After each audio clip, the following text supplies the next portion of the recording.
think that high's there for a while.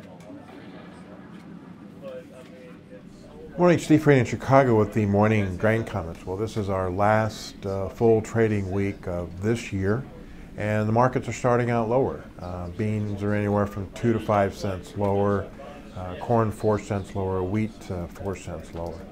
Not a lot of news over the weekend. I think the markets are focusing in the beans on the conflict that continues between the decline in U.S. old crop supply because of the big demand for the crush and the big demand for exports to China versus the perception that in March South America's record crop will supply the world and we'll kind of see a big drop in demand here, and that suggests that prices eventually for soybeans will go lower. But where do they migrate initially?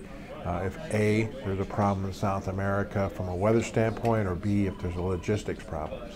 Right now the weather in South America has turned dry and warm for the southern, let's say, third of Brazil and the northern part of Argentina. Crops there are still rated very good. They should be able to handle this dryness as long as it doesn't last too much longer.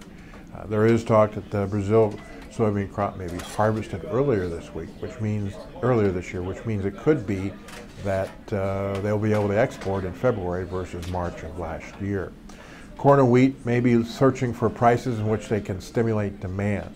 There's still perception that the 2013 U.S. corn crop is bigger than the USDA's number, and that even if acres drop in 2014, the U.S. corn crop could also be bigger and the carryout could increase, which means prices, even though they are at season lows right now, could even go lower. The USDA December World Crop Report increasing world wheat supply was bearish to wheat, continues to trigger selling wheat despite the fact the funds are record short and we're oversold. So the wheat market and corn market continues to trade lower, searching for demand. China had their big policy meetings last week.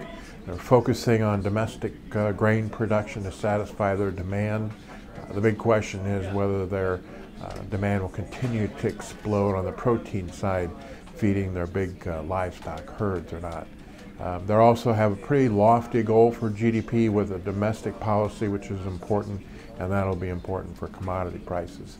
This week we've got a Fed meeting, and the market will be watching to see if they talk about tapering and slowing down the stimulus in the United States. And we'll see if that has an impact on the dollar, which may have an impact on commodities, and if it has an impact on the stock market. Last week, stock market drifted lower on the thought that eventually they may reduce their stimulus and taper.